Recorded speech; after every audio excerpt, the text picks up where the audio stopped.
Olá, vamos falar de análise de balanços para investimentos e vamos trazer para vocês mais uma empresa que foi bastante solicitada aqui no canal, até porque é uma empresa que ela tem uma representatividade econômica muito forte no Brasil, porém vem passando por extremas dificuldades. Estamos falando aqui da Paranapanema SA. E a Paranapanema, que já passou aqui pelo canal, estamos atualizando as informações, sempre atendendo a solicitação dos nossos inscritos. E quem solicitou a Paranapanema foi o meu amigo Rivanildo Gomes de Lima. Rivanildo, uma honra ter você conosco. Muito obrigado pela participação, muito obrigado pela sugestão. Um prazer poder lhe atender. Quem solicitou também a Paranapanema foi meu amigo César Soares, da cidade de Curitiba. César, que é parceiraço aqui do canal, sempre está conosco. Muito obrigado também pela sugestão e pela participação, César. E também quem sugeriu a Paranapanema foi o meu amigo doutor José Dias, lá do Rio de Janeiro. Ô, José Dias, que bom ter você conosco aqui mais uma vez. José Dias, que inclusive participou do nosso último curso de análise de balanços. Foi uma honra lhe conhecer pessoalmente, porém à distância, no nosso curso de análise de balanço. E em breve, nos próximos cursos, estaremos juntos novamente. Doutor José Dias, que inclusive é vascaíno. Oh, um grande abraço para todo mundo aí do Rio de Janeiro. Um grande abraço aí não só para a nação vascaína, mas para todo o pessoal do Rio de Janeiro. E sobre a Paranapanema, que inclusive, caso também vocês queiram outras empresas, é muito fácil, basta entrar aqui, ó, canal Silas Negrif, manda a sua sugestão, aproveita, faça inscrição, dá o like e venha junto conosco construir e repartir conhecimentos. Bom, para entender tudo o que está acontecendo com a Paranapanema, vamos só recontar um pouquinho aqui da história, até para você ver essa montagem desse quebra-cabeça aqui, como que tudo isso aqui aconteceu e como que tudo isso aqui está acontecendo. Toda a história da Paranapanema começa lá em 1964, no interior de São Paulo, quando os empresários Aloísio Ramalho Foz, o José Carlos de Araújo e o Otávio Cavalcante Lacombe, eles montam a Paranapanema. E o que era a Paranapanema nessa época? Era justamente uma empresa voltada para a construção civil, para a construção pesada, parte de infraestrutura. Porém, já em 1965, passa a atuar também no setor de mineração. E aí vai tocando tanto a parte de construção pesada, como também a parte de mineração e ampliando cada vez mais a atividade dentro desse setor de mineração. Já no ano de 1969, também dentro da mineração, passa a atuar com a exploração de estanho. Bom, nesse processo todo, em 1974, o que acontece? O BNDES assume a Paranapanema, até por ser, na época, considerado um setor estratégico, assume a Paranapanema. Então, o comando da Paranapanema deixa de ser agora dos empresários e passa a ser do BNDES. Bom, nesse processo todo, o BNDES vai tocando o grupo Paranapanema, principalmente na parte de construção e na parte de mineração. Tanto que daí no ano de 1995, aí o que ocorre? Há praticamente uma privatização da Paranapanema, tendo o controle assumido agora por fundos de pensão, e esses fundos de pensão encabeçados pelo fundo de pensão dos funcionários do Banco do Brasil, a Previ. Tá? Bom, a partir desse momento, então agora quem comanda toda a empresa são diversos fundos de pensão encabeçados ali pela Previ. E nesse processo todo, eles adquirem agora, também dentro do processo de privatização, a Caraíba Metais e daí na sequência a Iluma. A Caraíba Metais é a maior produtora de cobre do Brasil. E a Iluma é a maior produtora dos itens derivados de cobre, tubos e conexões de cobre usados aí na parte residencial, então é tudo produzido pela Iluma. Então a Iluma e a Caraíba são agora controladas pela Paranapanema. Bom, nesse processo todo, o que é feito? É feito uma holding. A Paranapanema passa a ser uma holding, onde ela vai ter algumas divisões. A parte de estanho, que é pela mineração Taboca e também pela Mamoré, a parte de cobre com a Caraíba Metais, a parte de zinco com a Companhia Paraibuna de Metais e a parte de produtos de cobre através da Iluma. Então é uma holding que controla essas atividades. Só que daí na sequência o que acontece? A partir de 2002 Aí a Paranapanema começa a se desfazer dos itens menos rentáveis, que seria a parte de estanho, a parte de zinco, e se concentra no cobre, e fica apenas com Caraíba Metais e com a Iluma. E nesse processo todo, deixa de ser uma holding, e aí a Paranapanema passa a ser a empresa produtora de cobre, tanto da extração e do processo primário ali do cobre, como também dos produtos de cobre através da Iluma.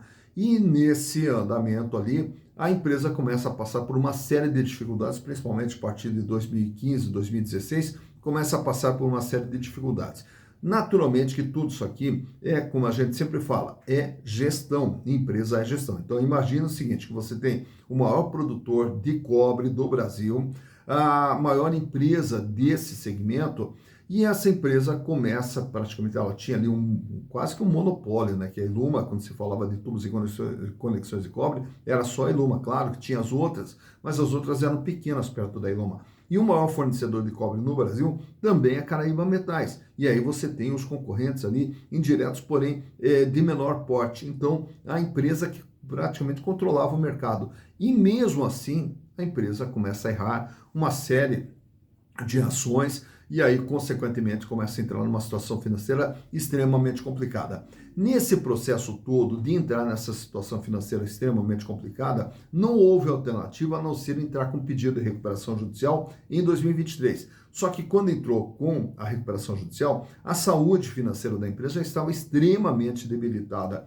E hoje a gente vai ver aí através dos números como está a situação econômica e financeira da Paranapanema hoje.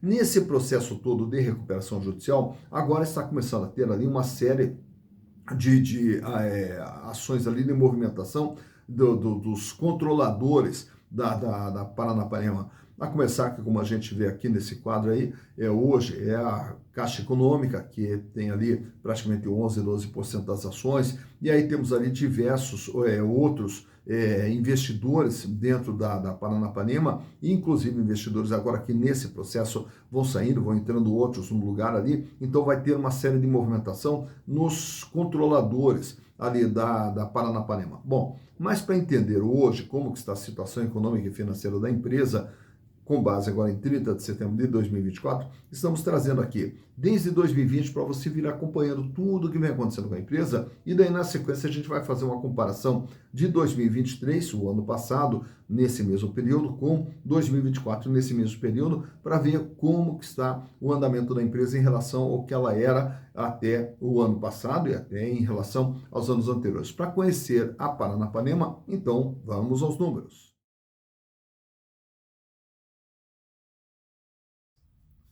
Então aqui estamos com as demonstrações contábeis da Paranapanema S.A. e vamos ver tudo o que vem acontecendo com a empresa antes até do processo de recuperação judicial, durante a recuperação judicial e agora em setembro de 2024 ver como que está o andamento da empresa.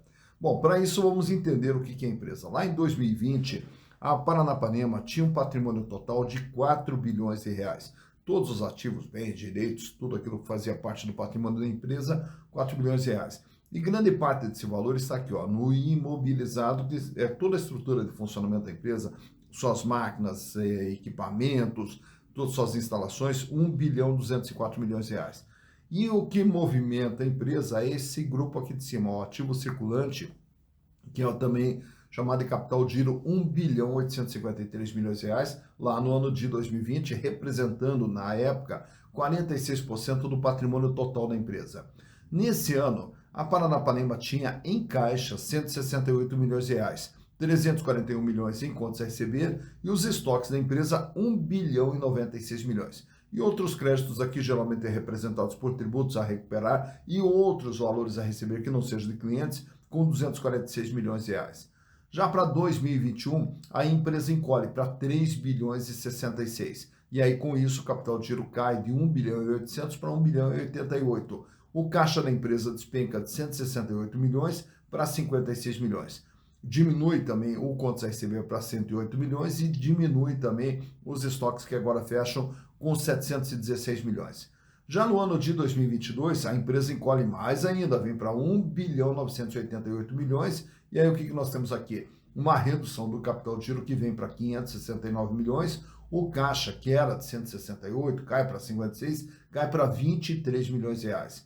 Também desaba ali o contas a receber com 40 milhões e os estoques, olha só, que era de 1 bilhão e 96, fecha 2022 com 291 milhões de reais em estoque. Chegando em 2023, a empresa diminui mais um pouco seu tamanho, 1 bilhão e 784 milhões. E o capital de giro vem agora para 388 milhões, mantém os 24 milhões de reais em caixa, praticamente não tem mais contas a receber, apenas 1 milhão e 746 mil em contas a receber, e os estoques se mantendo aqui nos 298 milhões.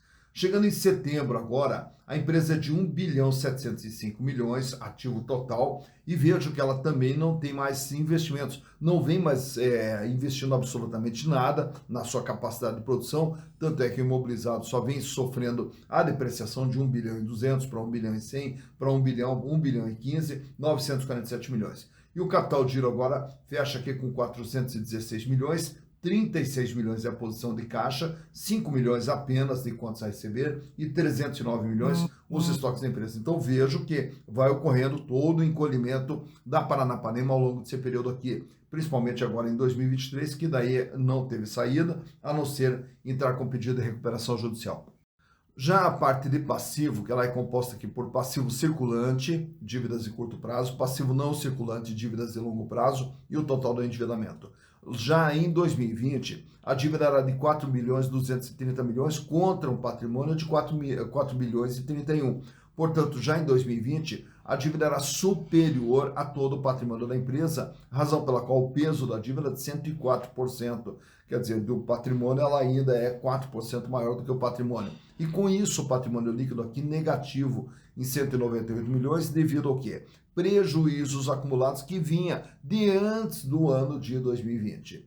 E repare aqui também, a dívida principal da empresa era com bancos no curto prazo. Já em 2021, a dívida até recua em termos de valor para 4 bilhões e 20, porém o peso da dívida passa a ser maior. Até por quê? Porque a empresa diminuiu o seu tamanho de 4 bilhões para 3 bilhões e a dívida diminuiu de 4 bilhões e 230 para 4 bilhões e 20. E, portanto, o peso da dívida agora é de 131% em relação ao patrimônio. E o patrimônio líquido mais negativo ainda, por quê? Porque aumenta aqui os prejuízos acumulados, fazendo com que o PL negativo fechasse 954 milhões. Já em 2022, a dívida sobe para 4 bilhões e 806, e aí temos aqui o peso da dívida.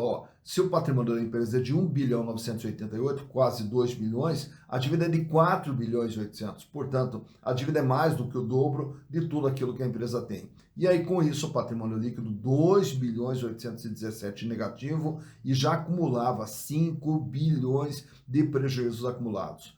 Fecha 2023 com uma dívida de 6 bilhões de reais e veja aqui que a maior parte com bancos no longo prazo, bancos no curto prazo, e a dívida agora é mais do que 3 vezes o patrimônio da empresa e o PL é negativo em 4 bilhões e 200 e prejuízo acumulado 6 bilhões e 400. Fecha agora setembro com uma dívida de 7 bilhões e 198 milhões, então veja que a dívida vai escalando ao longo de todo esse período e hoje a dívida é 4 vezes maior do que o patrimônio da empresa. Com isso, o patrimônio líquido negativo de 5 bilhões e 400 e prejuízos acumulados até setembro de 2024, 7 bilhões e 700 milhões de reais. Então, por aqui vocês vejam que a situação extremamente dramática do grupo Paranapanema, da Paranapanema, né, como empresa extremamente dramática, já que para se recuperar precisaria ter um investimento aqui de pelo menos 5 bilhões e meio só para a empresa zerar. Já na parte de resultados, que vamos ver aqui a DRE, demonstração de resultados do exercício, que eu falei há pouco aqui dos prejuízos acumulados, e aonde que surgem os prejuízos? Justamente aqui na DRE é que nós vamos observar essa evolução do prejuízo. Em 2020, vejam o que vem acontecendo com a Paranapanema. Um faturamento de 4 bilhões e 200, um custo de 4 bilhões e 100, um lucro de 128 milhões só na produção e venda do cobre. As despesas operacionais, 358 milhões, que fazia com que o resultado operacional já fosse negativo em 229 milhões. Como era endividada, despesas financeiras, 623 milhões, levando o prejuízo para 852 milhões, mais os impostos aqui, 861 milhões de prejuízo em 2020. Em 2021, o faturamento até aumentou para 4 bilhões e 714, porém o prejuízo se manteve em 800 milhões de reais. Em 2022, o faturamento despenca e cai para 2 bilhões de reais. E com isso, olha o que acontece, um prejuízo de 2 bilhões e 691, prejuízo esse causado principalmente devido a isso aqui, ó, aumento da despesa financeira, já que o endividamento ele dispara, consequentemente a despesa financeira também dispara, e o prejuízo 2 bilhões e 691 no ano. Prejuízo esse que vem aqui para o patrimônio líquido, onde nós vimos há pouco aqui, ó, que o patrimônio líquido, o prejuízo acumulado foi para 5 bilhões e 42. Em 2023, o faturamento despenca 972 milhões e o prejuízo 1 bilhão 389 milhões.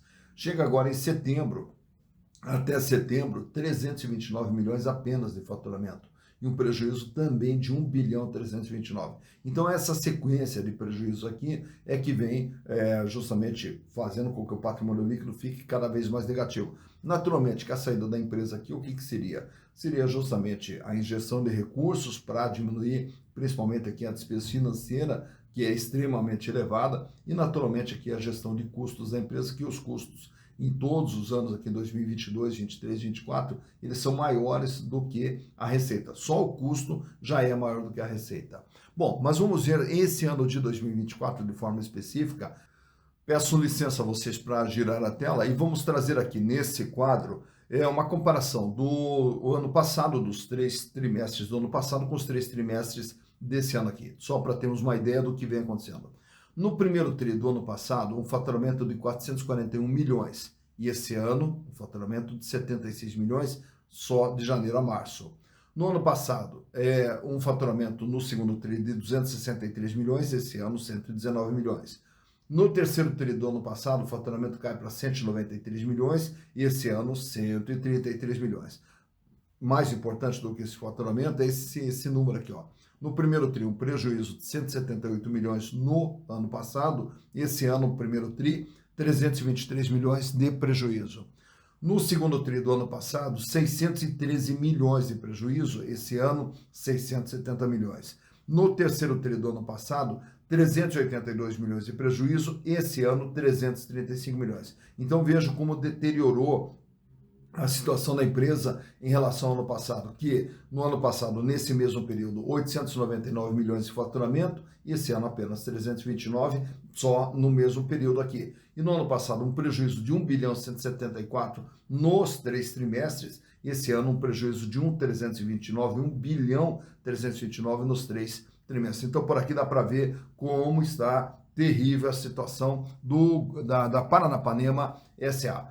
Aproveitando aqui, só trazendo para vocês também, nesse quadro aqui, como que está o comportamento do valor das ações, né, da Paranapanema ao longo de todo esse período aqui. As ações que saem lá em 2019 com praticamente R$42, chega ali quase a R$50, aí as ações despencam e ficam, já no comecinho de 2020, trabalhando abaixo de R$20, ali em torno de R$16, R$17. Começa a subir um pouquinho, mas não se sustenta e termina 2020, começa 2021 na faixa de 17, 18 reais. Em 2021, dá um alento ali, onde a ação chega ali praticamente a R$30, só que não se sustenta, e aí começa todo o processo de queda, que você vai vendo no decorrer do gráfico ali, como as ações vão caindo, entra 2023 ali na faixa de R$10, entra 2024 ali praticamente nos R$10, e aí ela vai despencando. E fecha agora no dia da gravação desse vídeo com uma cotação de apenas R$1 o valor de cada ação da Paranapanema. Então por aqui você vê quando que as ações tiveram seu maior valor, quando que elas tiveram seu menor valor, estão tendo seu menor valor e como que vem se comportando o valor das ações da Paranapanema SA. Tá, então, mais uma empresa analisada, mais uma empresa conhecida, Paranapanema SA. Paranapanema SA, para quem é do setor, tanto na parte de construção civil, para quem é do setor, principalmente das indústrias de fios e cabos, e falando em indústria de fios e cabos, deixa eu mandar meu grande abraço aqui lá para o pessoal da PW também de Curitiba, uma das maiores produtoras de fios e cabos condutores elétricos aqui do Brasil, se não em tamanho, mas pelo menos em qualidade, até pelo pessoal que lá trabalha, o meu amigo Hamilton Vons, também José Adelar Pache Júnior, ao professor Edson, que também é lá da PW, um grande abraço para todo mundo da PW e também o pessoal da ADECOM, que é uma distribuidora de materiais elétricos de Curitiba, também é um pessoal de extrema qualidade, um pessoal aí que é do ramo, né, com uma vivência extensa dentro do ramo de materiais elétricos no estado do Paraná. Então, meu grande abraço para todo mundo que atua dentro da ADECOM e também da PW, condutores elétricos, cabos, fios e cabos, empresa sediada em Curitiba. Então, meu grande abraço para todo mundo. E como eu estava falando, quem é do setor acompanha, né, tudo que vem acontecendo com a Caraíba e com a Iluma também ao longo desse período aqui. E aí, naturalmente, que percebeu ali como que as coisas começaram a desandar, né? Mas tudo isso, como eu falei anteriormente, é questão de gestão, né? Então, a gestão, quando é mal feita, acaba levando a empresa a essa situação. E aí a gente espera que a empresa consiga reencontrar o seu caminho, porque todas as empresas aqui no Brasil são geradoras de emprego, são geradoras de renda, são geradoras de desenvolvimento. Então, a gente fica triste quando pega empresas que já foram gloriosas num determinado momento e hoje passam por essa situação extremamente difícil. Então a gente fica aqui na torcida para que elas possam se recuperar o mais breve possível. E naturalmente que cabe a nós aqui no canal Cenas Negras, à medida que os pedidos chegam, retratar para você saber como está a situação econômica e financeira de cada empresa, para na hora de fazer seus investimentos, sempre escolher as melhores empresas nas quais investir, para poder construir o seu patrimônio com o mínimo de riscos, ou pelo menos minimizando os riscos e ampliando as possibilidades de retorno para que você possa construir o seu patrimônio. Patrimônio esse que lá na frente irá lhe proporcionar uma vida mais digna e uma vida cada vez melhor, que é o que nós desejamos para vocês. Dito isso, bons investimentos para vocês.